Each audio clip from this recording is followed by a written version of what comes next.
So hello guys, welcome to my channel point our class. जैसे कि आप सभी को पता है कि हम आपके लिए कुछ ना कुछ मैटर प्रोवाइड कराते रहते हैं।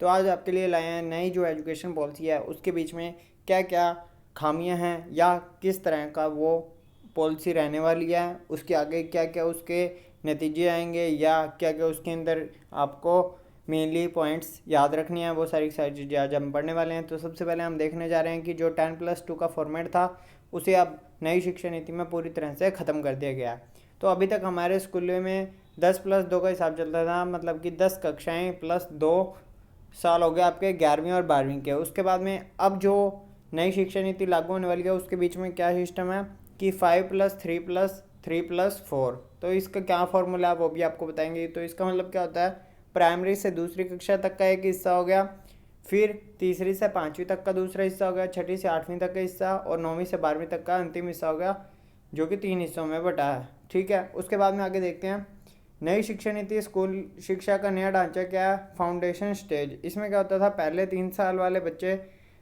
साल बच्चे आंगनवाड़ी में प्री स्कूलिंग शिक्षा लेते थे, फिर अगले 2 साल कक्षा 1 व 2 में बच्चे स्कूल में पढ़ेंगे और इन 5 सालों की पढ़ाई के लिए एक नया पाठ्यक्रम तैयार होगा। मोटे तौर पर एक्टिविटी आधारित शिक्षण पर ध्यान होगा, मतलब जिसके बीच में ज़्यादा से ज़्यादा बच्चे एक्टिविटी कर सकें। इसमें 3 से 8 साल तक की आयु के बच्चे कवर करेंगे। इस प्रकार पढ़ाई के पहले 5 साल का चरण पूरा होगा, जिसके आपको पता लगी क्या होगा। उसके बाद में जब आगे कहा गया कि जो नई शिक्षा नीति 2020 है उसके अंदर school education, board exam, graduation degree में भी कुछ बदलाव हुए हैं, जिसमें 20 बातें खास हैं। सबसे पहले है प्रिपरेटरी स्टेज, जो कि 3 से 5 तक की पढ़ाई होगी। इस दौरान प्रयोगों के जरिए बच्चों को ज्ञान, विज्ञान, गणित, कला आदि की शिक्षा करवाई जाएगी या पढ़ाई करवाई जाएगी, जो कि 8 से 11 साल तक की उम्र के बच्चों को इसमें कवर कराया जाएगा। फिर आते हैं मिडिल स्टेज के बच्चे, जिसके बीच में 6 से 8 तक की जो पढ़ाई होगी वो 11 से 14 साल की उम्र के बीच के बच्चों को कवर कराया जाएगा। इसमें कक्षाओं में विषय आधारित पाठ्यक्रम ही पढ़ाया जाएगा और कक्षा 6 से ही कौशल विकास कोर्स भी शुरू कर दिए जाएंगे। कौशल विकास का मतलब ये है स्किल डेवलपमेंट, जो भी कोर्स होते हैं, जो भी आपने नौकरी में जाना है उससे रिलेटेड आपको कुछ कोर्स भी प्रोवाइड कराए जाएंगे, इंटर्नशिप भी हुआ करेगी। उसके बाद में आता है सेकेंडरी स्टेज, जो कि 9 से 12वीं तक की है, जो कि 2 चरणों में होगी, जिसमें विषयों का गहन अध्ययन करवाया जाएगा और विषयों को चुनने की भी आज़ादी होगी। आप मैथ के साथ फिजिक्स ले सकते हैं, मैथ के साथ केमिस्ट्री ले सकते हैं, मैथ के साथ पॉलिटिकल ले सकते हैं, फिजिक्स के साथ पॉलिटिकल ले सकते हैं।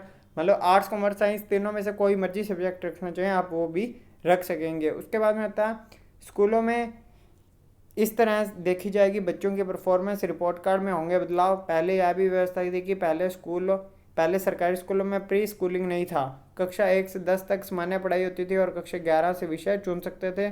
उसके बाद में क्या हुआ, स्कूली शिक्षा में अन्य अहम बदलाव क्या हुए हैं। छठी क्लास से प्रोफेशनल नॉलेज देने वाली वोकेशनल शिक्षा नई शिक्षा नीति को अंतिम रूप से देने के लिए बनाई गई समिति का नेतृत्व कर रहे डॉक्टर कस्तूरीकर ने कहा कि अब छठी कक्षा से ही बच्चों को प्रोफेशनल और स्किल की शिक्षा दी जाएगी। स्थानीय स्तर पर इंटर्नशिप कराई जाएगी।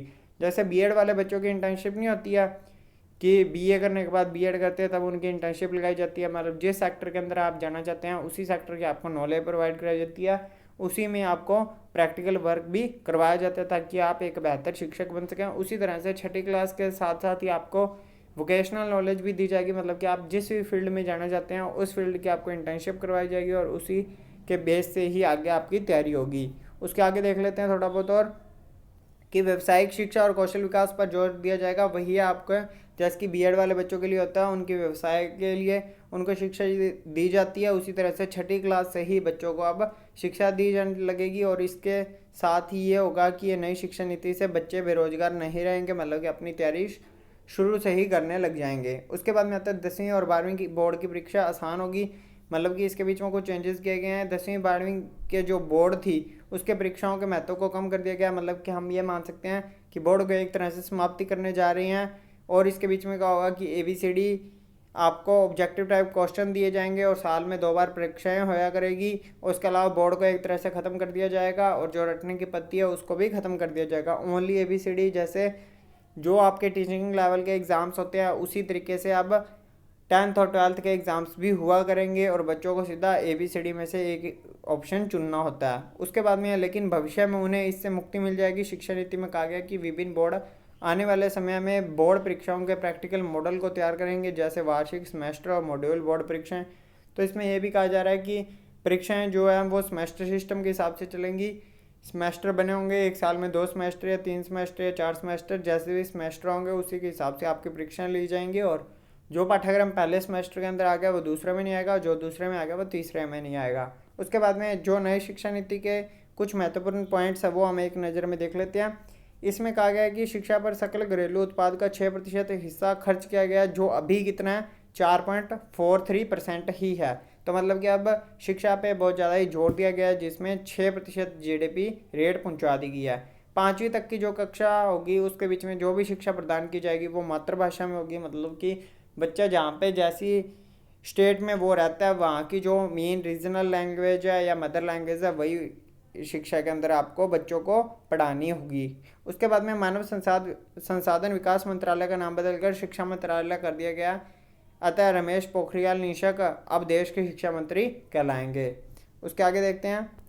उसके बाद में लिखा है लॉ और मेडिकल एजुकेशन को छोड़कर समस्त उच्च शिक्षा के लिए एकल निकाय के रूप में भारत उच्च शिक्षा आयोग का गठन किया जाएगा, जिसमें उच्च शिक्षा के लिए एक सिंगल रेगुलेटर रहेगा। उच्च शिक्षा में 3.5 करोड़ नई सीटें जोड़ी जाएंगी। मतलब कि उच्च शिक्षा होगी आपकी बीए होगी या फिर हम कह सकते हैं बीएड वाली होगी। मतलब कि जो भी 12th क्लास से ऊपर की जो शिक्षा है उसको हम उस शिक्षा के अंदर कहेंगे। उसके बाद में आता है 6ठी क्लास से वोकेशनल कोर्स शुरू किए जाएंगे, जो कि आपको बता दिया गया है। 6ठी क्लास से ही आपको जो भी आपने फील्ड के अंदर जाना है वहाँ की आपको तैयारी करवाई जाएगी और आपको इंटर्नशिप भी करवाई जाएगी, ताकि आप आगे जाकर उस कोर्स के अंदर आप अपनी प्रोग्रेस कर सकें। म्यूज़िक और आर्ट्स को पाठ्यक्रम में भी शामिल किया जाएगा। म्यूज़िक और आर्ट को मतलब कि ड्राइंग और जो म्यूज़िक सब्जेक्ट है इसको भी आपके पाठ्यक्रम में शामिल कर दिया जाएगा। मतलब कि सभी को अनिवार्य तो नहीं कह सकते, जिन जिन की इच्छा है वो म्यूज़िक और आर्ट्स को भी ज़्यादा से ज़्यादा पढ़ेंगे। मतलब कि सभी बच्चों को ज़्यादातर सिखाया जाएगा। उसके बाद में ई पाठ्यक्रम को बढ़ावा देने के लिए एक राष्ट्रीय शैक्षिक टेक्नोलॉजी फोरम बनाया गया, जिसके लिए वर्चुअल लैब विकसित की जा रही है। इसका ई पाठ्यक्रम का मतलब तो ये हो गया कि बच्चों को हम ऑनलाइन रूप में भी पढ़ाएंगे, उसके लिए एक वर्चुअल लैब भी विकसित की जा रही है। उसके बाद में वर्ष 2030 तक उच्च शिक्षा में फीसद संकलन नामांकन अनुपात GER 50% पहुँचाने का लक्ष्य है, जो कि वर्ष 2018 में 26.3% था। इसका मतलब क्या है, 2018 तक पढ़ने का जो रेशो है या इनरोलमेंट रेशो है, मतलब कि नामांकन रेशो जो होता है स्कूलों के अंदर जो नामांकन किया जाता है कि हमारा बच्चा यहाँ पे पढ़ने आएगा, नामांकन होता है, वो 26.3% था। अब कितना हो जाएगा, 2030 तक 50% पहुँचाने का लक्ष्य इन्होंने रखा है। उसके बाद में एक और महत्वपूर्ण पॉइंट है, मल्टीपल एंट्री और एग्जिट सिस्टम लागू हो गया है, जिसमें क्या है कि जैसे कोई बीए कर रहा है तो बीए के अंदर उसने 1 साल पढ़ लिया, उसका इंटरेस्ट नहीं रहा, तो उसको जो उसने किया है उसका तो उसको सर्टिफिकेट मिलेगा ही मिलेगा। अगर वो पहले साल छोड़ता है तो उसको सर्टिफिकेट मिलता है, 2 साल बाद छोड़ के डिप्लोमा मिलेगा, 3 और 4 साल के बाद पढ़ाई छोड़ने के बाद उसको डिग्री मिल जाएगी। अगर 3 साल करके भी छोड़ देता है तो उसको डिग्री मिल जाएगी। और इससे देश में ड्रॉप आउट रेशो कम होगा। ड्रॉप आउट रेशो का मतलब ये होता है कि कई बच्चे क्या करते हैं, बीए फर्स्ट ईयर करके छोड़ देते हैं, छोड़ने के बाद क्या होता है कि उनकी बीए कैंसिल हो जाती है कि उनके पास कोई डिग्री डिप्लोमा नहीं है। तो अब इस रेशो को भी कम किया जाएगा। उसके बाद में अगर कोई छात्र किसी कोर्स को बीच में छोड़कर दूसरे कोर्स में एडमिशन लेना चाहता है तो वो भी ले सकता है, दूसरा ज्वाइन कर सकता है। इसे पूरा करने के बाद फिर से वह पहले वाले कोर्स को जारी रख सकता है। इसका मतलब क्या हुआ ये आप समझ लीजिए। जैसे कि कोई बच्चा बीए कर रहा है, ठीक है, बीए करते करते उसने बीए फर्स्ट ईयर की, उसके बाद में वो कहता है उसका इंटरेस्ट नहीं है तो वो बीएससी फर्स्ट ईयर में चला गया। अब वो चाहे तो क्या कर सकता है, बीए फर्स्ट ईयर करने के बाद बीए सेकंड ईयर भी कर सकता है, अगर उसको बीएससी में भी इंटरेस्ट नहीं रहता है। ठीक है, ये बात की गया। उसके आगे देखते हैं 11वां जो पॉइंट है वो है central university, deemed university, stand alone university institutes के अलग अलग नियम है। नई एजुकेशन पॉलिसी 2020 के लिए सभी समान नियम होंगे। मतलब कि ये जो 2020 की जो पॉलिसी है ये हर यूनिवर्सिटी में, हर इंस्टीट्यूशन में, सारों में समान रूप से काम करेगी। उसके बाद में देश में शोध और अनुसंधान को बढ़ावा दिया गया, जैसे कि एनएसएफ होगी। ठीक है, उसके बाद में स्कूलों में ऐसा होगा कि बच्चों के परफॉर्मेंस का आकलन बच्चों की रिपोर्ट कार्ड में डाला जाएगा।